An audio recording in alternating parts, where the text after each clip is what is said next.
종말의 때를 살아가는 성도들의 삶라는 제목으로 하나님의 말씀을 선포할 때 많은 은혜가 있으시기를 바랍니다. 네.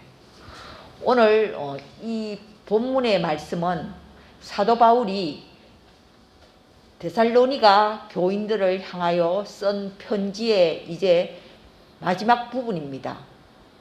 데살로니가 전후서는 종말의 때를 살아가는 성도들을 향해서 사도 바울이 편지를 쓴 것입니다. 사도 바울은 가는 곳마다 교회를 세우고 그리고 그곳에 영적인 지도자를 세워놓고는 그 교회를 떠났습니다. 이렇게 해서 생긴 교회들이 에베소 교회, 빌립보 교회, 데살로니가 교회, 골로새 교회, 이렇게 이 신약 성경을 이루고 있는 이 편지들이 다 교회가 세워졌던 곳입니다. 이제 사도 바울은 데살로니가 이 교인들을 향해서 이제 편지의 마지막 부분에서 이제 종말이 가까워진 이 시대에 너희들이 어떻게 성도들이 살아가야 올바른 삶을 살아갈 수 있는지에 대하여 이제 편지의 마지막 부분에서 권면하고 있는 것입니다. 우리가 방금 읽은 이 본문의 12절을 보면은 형제들아 우리가 너희에게 구하노니 너희 가운데서 수고하고 주 안에서 너희를 다스리며 권하는 자들을 너희가 알고, 여기 보면은 목회자의 하는 일이 나오고 있습니다. 목회자의 그 교회의 목회자는 어떤 일을 하느냐? 수고하고 말씀을 가르치기 위해서 그리고 말씀을 전하기 위해서 수고하는 일을 해야 한다는 것입니다. 여러분, 목사가 말씀을 준비하고 말씀을 가르치기 위해서 수고하는 것은 당연한 것입니다. 그것 때문에 성도들에게 그렇게 유세를 떨 필요는 없다는 거예요. 여기 당연한 거라는. 목회자의 할 일이 뭐냐? 말씀을 가르치고 말씀을 전파하는데 수고해야 된다. 그리고 주 안에서 성도들을 다스려야 한다. 주님 안에서 이 성도들을 다스린다는 것은 성도들 위에 군림하는 것이 아니라 하나님의 말씀으로 그들을 다스려야 한다는 것입니다. 그들을 사랑으로 잘 섬기고 그리고 권하는 자들이다. 그들을 하나님의 말씀으로 기도로 이렇게 권하는 자들, 그것이 바로 목회자의 사명이라는 것입니다. 목회자의 사명은 그래서 말씀을 가르치고 말씀을 전파하기 위해서 수고를 해야 되고 그리고 성도들을 잘 주 안에서 다스리고 그리고 또 성도들에게 권하는 자들이다. 권면하는 자들이라는 것입니다. 올바른 교회는 이런 모습이 되어야 한다는 것입니다. 그래서 13절 보면은 그들의 역사로 말미암아 사랑 안에서 가장 기히 여기며 너희끼리 화목하라. 여기 보면 교회의 모습이 나오고 있습니다. 교회의 모습, 교회의 본질은 뭐냐? 사랑과 화목이라는 것입니다. 교인들끼리 서로 사랑하고 서로 화목하게 지내는 것, 이게 바로 교회의 참다운 모습이라는 것입니다. 교회가 분쟁을 일으키는 것은 그거는 교회의 모습을 상실한 것입니다. 그래서 예수님께서도 마지막으로 십자가에 못 박히시기 전에 요한복음에서 마지막 설교를 하시면서 내가 너희들에게 새 계명을 주노니 서로 사랑하라. 교인들끼리 서로 사랑하라는 거예요. 이로써 세상 사람들이 너희들이 내 제자인 줄 알리라.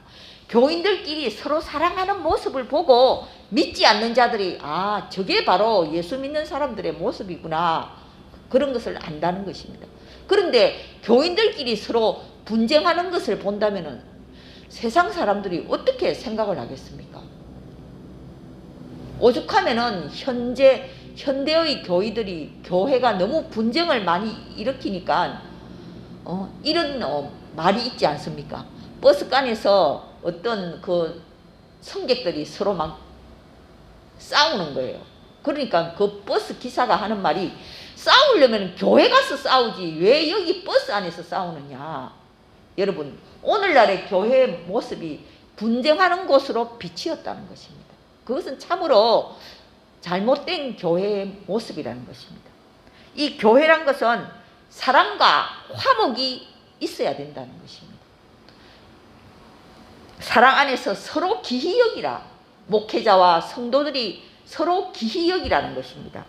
그리고 아까 거기 12절에 보면은 목회자들을 너희가 알고 목회자들에 대해서 성도들이 잘 알아야 한다는 것입니다. 여러분 저 목회자는 어떤 목회자다 이거를 잘 알고 성도들은 그 교회를 다녀야 한다는 것이다. 우리 목사님은 어떤 사람이다 여러분 잘 아셔야 됩니다. 이 알고라는 것은 우리가 저 사람을 안다 이럴 때는 그 사람과 친밀하다는 그런 뜻이거든요. 그러니까 목회자와 성도들 사이에는 서로 친밀하게 지내야 한다는 것입니다. 목회자가 성도를 잘 알고 그리고 성도도 목회자를 잘 알고 그럴 때 올바른 교회가 된다는 것입니다. 그렇게 서로 친밀하게 지내면서 사랑으로 서로 기히 여기라. 목회자는 성도를 기히 여기고 그리고 또 성도들은 목회자를 기히 여기고 그렇게 사랑으로 서로 기히 여기며 화목하게 지내는 것 바로 이게 교회의 올바른 모습이라는 것입니다. 우리 화진교회가 서로 사랑 안에서 기히 여기고 서로 화목하게 지내는 그런 교회가 될 수 있기를 바랍니다. 그럴 때 하나님이 그 교회를 기뻐하신다는 거예요. 여러분 교회란 것은 건물이 아닙니다. 건물이 화려하고 사람이 많다고 해서 그게 교회가 아니에요. 믿는 사람들끼리 모이는데 그 사람들이 어떤 믿음을 가지고 서로 모였느냐 거기서 교회의 모습이 나타난다는 것입니다. 그래서 교인들끼리 서로 사랑하고 서로 화목하게 지내는 것 이게 바로 교회의 모습이라는 것입니다. 그래서 이 사도 바울은 또 14절에서 말합니다. 또 형제들아 너희를 권면하노니 게으른 자들을 경계하며 교회 안에도 있지만 세상 안에도 게으른 자들이 많이 있어요. 성경에는 보면은 게으른 자들을 향하여 아주 교훈을 많이 하고 있습니다. 잠언 6장을 보면은 게으른 자여 개미에게 가서 배우라는 것입니다. 여러분 개미가 얼마나 부지런합니까? 게으른 자여 개미에게 가서 배우라는 것입니다. 지혜를 얻으라는 것입니다. 게으른 자에게는 빈궁이 강도같이 오며 내 곰핍이 군사같이 이르리라.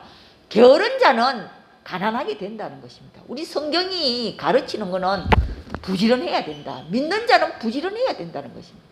부지런해야 하나님으로부터 복을 받을 수 있다는 것입니다. 게을러서는 아무런 복도 받지를 못하는 것입니다. 그래서 이 형제들아 너희를 권면하노니 게으른 자들을 보면은 경계해라. 훈계해서 그들을 잘 인도하라는 것입니다. 게으른 자들을 경계하며 마음이 약한 자들을 격려하고 여러분 우리 이 교회라는 것은 다 부족한 사람들이 모이는 곳입니다. 저나 여러분들이나 우리가 잘나서 이 교회에 나온 것이 아니에요. 하나님은 죄인들을 불러 모아주시는 것입니다. 그래서 저나 여러분들이나 다 부족함이 많은 사람들이 모이는 곳이 바로 이 교회라는 것입니다. 그런데 우리가 예수님을 통해서 나의 이 부족함이 조금씩 회복이 되어가는 것입니다. 그래서 회복된 사람은 또 이렇게 마음이 약한 자들을 보면은 그들을 향해서 격려를 해주라는 것입니다. 여러분 마음이 약한 자들은 조금만 꾸지람을 해도 낙심하기가 쉬운 거예요. 그래서 마음이 약한 자들에게는 격려를 해주라는 것입니다. 우리가 자식들을 키워보면은 어떤 자식은 꾸지람을 해도 강하게 자라는 그런 자식이 있지만 또 어떤 자식들은 마음이 심약해서 조금만 꾸지람을 해도 낙심하고 그런 자식들이 있는 것처럼 이 성도들 중에는 마음이 약한 자들 그런 자들에게는 꾸지람을 하지 말고 격려를 해주라는 것입니다. 격려를 해주고, 또한 힘이 없는 자들, 질병으로 인하여 또 여러 가지 근심 걱정으로 인하여 힘이 없는 자들을 붙들어 주라는 것입니다. 서로 이래 붙들어 주고, 그리고 모든 사람에게 오래 참으라. 여러분, 오래 참는 것, 이게 바로 성령의 열매잖아요.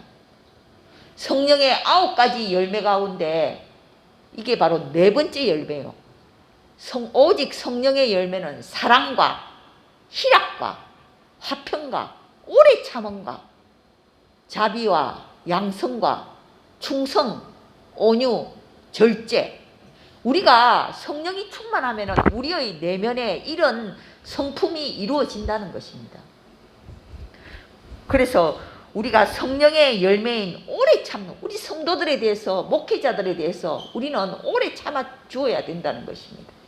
이렇게 모든 사람에게 오래 참음으로써, 그래서 이 교회가 화목하게 되고 서로 사랑으로 귀히 여겨진다는 것입니다. 여러분, 예수님의 제자들을 보면은 처음에는 다 형편없는 사람들이었어요. 여러분, 베드로는 예수님을 3번이나 배반하고 예수님을 저주하고 도망갔던 사람이 아닙니까? 또 예수님이 가장 사랑했던 그 요한이라는 그 제자도 별명이 우리의 아들이었어요. 이 요한은 성질이 아주 불같은 거예요. 막 그런 베드로나 요한이나 다 그런 부족함이 많고 형편없는 그런 사람들이었지만, 다 그들이 성령을 받아서 변화가 되어서 성전 미문에 있는 안전뱅이를 이렇게 보면서 그들이 평소에는 늘 그냥 지나갔지만, 어느 날 그 안전뱅이가 눈에 들어오는 거예요. 아, 내가 저 사람에게 예수 그리스도의 이름으로 저 사람을 일으켜 줘야 되겠다. 그런 마음이 생겨나는 거예요. 그것처럼 우리도 마찬가지예요. 우리도 다 형편없는 그런 죄인들이지만, 우리가 하나님으로부터 은혜를 받고 성령의 은혜를 받으면은 내가 다른 사람들을 이렇게 보면은 붙들어주고 싶은 마음이 생긴다는 거예요. 힘이 없는 사람들을 보면은 내가 붙들어줘야 되겠다. 그래서 저 사람이 예수님 안에서 일어나서 걸을 수 있도록 내가 도와줘야 되겠다. 그런 마음이 생겨난다는 것입니다. 그게 바로 성도의 올바른 삶이라는 것입니다.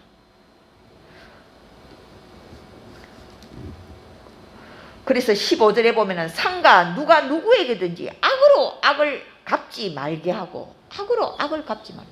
예수님이 오시기 전에는 구약 율법을 보면은 이에는 이로, 저 사람이 내 이빨을 하나 부러뜨렸으면 나도 저 사람의 이빨을 하나 부러뜨리고, 그게 정의라고 했어요. 저 사람이 내 눈을 빼면 나도 상대방의 눈을 하나 빼고, 이게 바로 정의였어요. 그런데 예수님은 오셔가지고 그런 법을 다 폐지하시고, 원수를, 누가 누구에게든지 원수를 갚지 말라는 거예요. 원수를 갚지 말고 원수를 사랑하고 악을 악으로 갚지 말라고 이렇게 말씀하신 분이 바로 예수님이란 것입니다. 여러분, 예수님은 참으로 혁명적인, 세상을 바꾼 그런 사람이에요. 사랑으로 세상을 바꾼 사람이에요. 그래서 상가 누가 누구에게든지 악으로 악을 갚지 말게 하고, 서로 대하든지 모든 사람을 대하든지 항상 선을 따르라. 예수님이 바로 말씀하신 바가 그거예요. 항상 선을 따르라는 것. 비록 저 사람이 나에게 악행을 하겠지만 나는 선으로 대하는 것, 바로 그게 이 종말의 때를 살아가는 우리 성도들의 올바른 모습이라는 것입니다. 나를 힘들게 하는 사람에게 오히려 내가 잘해주고, 그 사람이 목이 마를 때 물을 주고, 그 사람에게 필요할 때 먹을 것을 주고, 그렇게 함으로써 네 원수의 머리에 숯불을 쌓아 놓아라는 것입니다. 하나님께서 다 갚아주신다는 것입니다. 그리고 이제 16절에 나오죠. 항상 기뻐하라. 항상 기뻐하라. 이 말씀은 사도 바울의 간증이에요. 사도 바울은 그 많은 고난 속에서도 자기가 성령의 그 기쁨을 맛보았기 때문에, 예수 믿는 사람은 어떤 고난 속에서도 항상 기뻐할 수 있구나. 이것을 사도 바울이 체험을 했기 때문에 여기 이렇게 기록을 해놓은 거예요. 성도는 항상 기뻐해야 된다. 항상 기뻐할 수 있다는 거예요. 성령님이 함께 하시면은. 하박국서에 보면은 비록 무화과 나무가 무성하지 못하며 감람나무에 소출이 없고 포도나무에 열매가 없고 우리의 소가 없으며 외양간에 소가 없을지라도 나는 여호와로 인하여 기뻐하며 구원의 하나님으로 인하여 즐거워하리라. 비록 우리가 가진 것이 없다 할지라도 내가 건강하지 못할다 할지라도 우리는 하나님으로 인하여 기뻐하고 즐거워할 수 있다는 것입니다. 그래서 사도 바울은 항상 기뻐하라고 우리에게 명령하는 것입니다. 항상 기뻐하라. 여러분, 내가 어떤 환경에 처하더라도 항상 기뻐할 수 있는 심령이 되시기를 바랍니다. 예. 항상 기뻐하라. 그리고 쉬지 말고 기도하라. 여러분, 어떻게 우리가 쉬지 말고 기도할 수가 있습니까? 때로는 일도 해야 되고 사업도 해야 되고 직장 일도 해야 되고. 이 쉬지 말고 기도하라. 이 뜻은 내가 항상 주님 안에 있으라는 거예요. 내가 늘 주님 안에 머물러 있으면 그게 바로 쉬지 않고 기도하는 겁니다. 때로는 우리가 기도의 시간을 내어서 하나님 앞에 부르짖을 수도 있지만 내 심령이 늘 주님과 함께 있으면 그게 바로 쉬지 않고 기도하는 겁니다. 여러분 늘 주님과 함께 하시기를 바랍니다. 그리고 범사에 감사하라. 범사에 감사하라. 여러분 우리가 범사에 감사하지 않을 수 불평 불만 원망할 일도 많이 있죠. 그런데 왜 이 사도 바울은 범사에 감사하라 그렇게 말씀하십니까? 우리가 큰 구원의 틀에서 보면 하나님의 관점에서 보면은 감사하지 않을 수 없는 것이 없다는 거예요. 비록 나는 멀리 내다보지 못하지만 하나님께서는 하나님의 시각에서 우리 인생을 바라볼 때는 우리는 모두 다 범사에 조그만 것이라도 큰 일이라도 다 감사할 수밖에 없다는 것입니다. 그래서 사도 바울은 우리에게 이렇게 명령하는 것입니다. 이것이 그리스도 안에서 너희를 향하신 하나님의 뜻이다. 여러분 우리가 하나님의 뜻을 구하려고 어디든 가지를 말고 내가 늘 기뻐하면서 살고 내가 늘 감사하면서 살고 그리고 내가 늘 주님 안에 머물러 있으면 그게 바로 내가 하나님의 뜻 안에서 살아가는 겁니다. 그리고 19절에 보면 성령을 소멸하지 말라. 이 소멸하다는 뜻은 불을 끄다는 거예요. 억제한다는 뜻이에요. 성령이 내 안에서 인도하실 때 우리는 성령을 부인하지는 않지만 억제할 때가 많이 있잖아요. 그래서 억제하지 말라는 것입니다. 성령의 인도하심 따라서 살고 성령의 불을 끄지를 말고 성령의 그 인도하심을 우리가 억제하지 말라는 것입니다. 그래서 성령을 소멸하지 말며 예언을 멸시하지 말고 이 예언이라는 것은 앞일을 말하는 것이 아닙니다. 여러분 기독교의 무당들이 얼마나 많은지 모릅니다. 앞일을 예언하고 이런 그건 다 잘못된 거예요. 이 예언이라는 것은 하나님의 말씀을 대언하는 거예요. 하나님의 말씀을 대언하는 거예요. 그래서 하나님의 말씀을 멸시하지 말라는 이 멸시하다는 뜻은 그 위에 있다는 뜻이에요. 하나님 말씀 위에 내가 있으면은 그게 바로 예언을 멸시하는 거예요.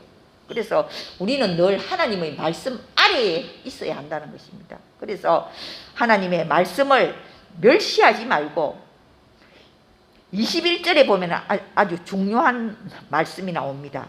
범사에 헤아려. 이 범사에 헤아리라는 것은 검증해보라는 거예요. 검증해보라. 저 목사가 저런 하나님의 말씀을 전하는데 저게 과연 성경적인가? 그것을 검증을 해보라는 거예요. 여러분 검증하지 않고 그 말씀에 순종하면 그 책임은 여러분에게 돌아간다는 거예요. 그래서 우리는 늘 하나님의 말씀을 검증을 해야 된다는 것입니다. 이 범사에 헤아린다. 바로 그 뜻이 검증을 해보라는 것입니다. 여러분 제가 강단에서 설교하는 과연 저 말씀이 과연 하나님의 말씀인가 맞는가 이거를 여러분들이 검증을 해보라는 것입니다. 검증을 해보고 좋은 것을 취하라는 것입니다. 그러니까 이단에 빠져들어가는 사람들은 그 책임이 자신들에게 있는 거예요. 그 사람들은 왜 하나님의 말씀을 검증해 보지도 않고 무조건 받아들이는 것은 그 받아들이는 사람의 책임이라는 것입니다. 그래서 우리는 항상 내가 하나님의 말씀을 검증하기 위해서는 하나님의 말씀을 잘 알아야 되겠지요. 평소에 늘 읽어야 되겠지요. 어떤 80 먹은 할머니가 2년 반 동안에 성경을 20독을 했대요. 하루에 8시간 내지 10시간씩 매일 이 성경을 큰 소리로 읽었다고 합니다. 그러자 그 딸이 어머니 왜 그렇게 성경을 열심히 읽습니까? 이러니까 내가 하나님을 믿지 않고 타 종교를 믿을 때도 내가 열심으로 내가 믿었는데 이제 내가 하나님을 믿기로 했으니 하나님에 대해서 내가 잘 알아야 되지 않겠느냐. 그렇게 해서 이 할머니 80대 된 이 할머니가 2년 반 동안 성경을 20번을 읽었다고 합니다. 여러분 성경을 우리는 부지런히 읽어야 됩니다. 성경을 읽지 않고 교회에 다니는 것은 그것은 잘못된 신앙이에요. 내가 하나님을 알아야 하나님이 어떤 분이시는 알아야 내가 하나님을 똑바로 올바른 믿음을 가질 수가 있는 것입니다. 그래서 27절에도 보면은 내가 주를 힘입어 너희를 명하노니 모든 형제에게 이 편지를 읽어주라. 이 당시에 이 편지라는 것이 굉장히 귀한 것이었습니다. 이 당시에는 구약 성경만 있고 신약 성경은 없었을 때였거든요. 그러니까 이 편지가 바로 성경이잖아요. 그러니까 사도 바울도 이 편지를 온 성도들이 다 돌아가면서 다 읽으라는 거예요. 바로 이 말은 오늘날 우리 성도들도 성경을 부지런히 읽어야 된다는 것입니다. 성경을 부지런히. 여러분 성경을 부지런히 읽으실 수 있는 여러분들이 되시기를 바랍니다. 예. 그래서 22절을 보면 악은 어떤 모양이라도 버리라. 23절을 보면 평강의 하나님이 친히 너희를 온전히 거룩하게 하시고 또 너희의 온 영과 혼과 몸이 우리 주 예수 그리스도께서 강림하실 때 흠없게 보존되기를 원하노라. 하나님은 평강의 하나님이십니다. 우리에게 편안함을 주시는 하나님이시라는 것입니다. 그 하나님께서 우리를 다 인도해 가신다는 거예요. 24절을 보면 너희를 부르시는 이는 미쁘시니 그가 또한 이루시리라. 우리를 불러주신 하나님은 미쁘시다는 것은 신실하신 분이라는 것입니다. 믿을 만한 분이라는 것입니다. 여러분 우리 인간은 믿을 만한 사람이 못 됩니다. 신실하신 분은 하나님 한 분밖에 없습니다.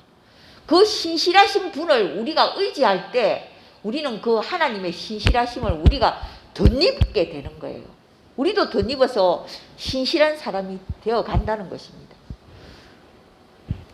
24절을 보면 너희를 부르시는 이는 미쁘시니 그가 또한 이루시리라. 여러분 우리의 사업을 이루시는 분은 하나님이십니다. 하나님이 이루어 가신다는 거예요. 우리의 가정도 우리의 교회도 하나님께서 이루어 가신다는 것입니다. 저는 제 목회를 하나님께 다 맡겼어요. 하나님께서 사람을 보내주시는 대로 내가 목회하리라. 내가 전에는 사람이 적어서 늘 힘이 없고 하나님 저는 왜 이렇게 성도 수도 적고 교회 부흥이 되지 않습니까? 저는 교회를 이만 문을 닫아야 됩니까? 제가 그런 갈등에 초기에는 많이 시달렸습니다만 이제는 하나님께서 이루시겠지.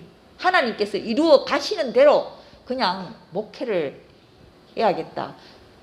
저도 그렇게 이제 편안하게 생각을 하기로 했습니다. 그래서 이루시는 분은 하나님이시라는 것입니다. 교회를 이루시는 분도 하나님이시고, 그리고 내 가정을 이루어 가시는 분도 하나님이시고, 내 사업과 내 직장을 이루어 가시는 분도 하나님이시라는 것입니다. 그 하나님께 여러분 모든 것을 맡길 수 있기를 바랍니다. 25절을 보면 너 형제들아 우리를 위하여 기도하라. 사도 바울이 얼마나 겸손한 사람입니까? 사도 바울이 그렇게 능력의 사람이지만 성도들이 자기를 위해서 기도해 주기를 바라는 것입니다. 여러분도 우리 목회자들을 위해서 기도 많이 해줄 수 있기를 바랍니다. 거룩하게 입맞춤으로 모든 형제에게 문안하라. 내가 주를 힘입어 너희를 명하노니 모든 형제에게 이 편지를 읽어주라. 성경을 부지런히 읽으라고 사도 바울이 말하고 있는 것입니다.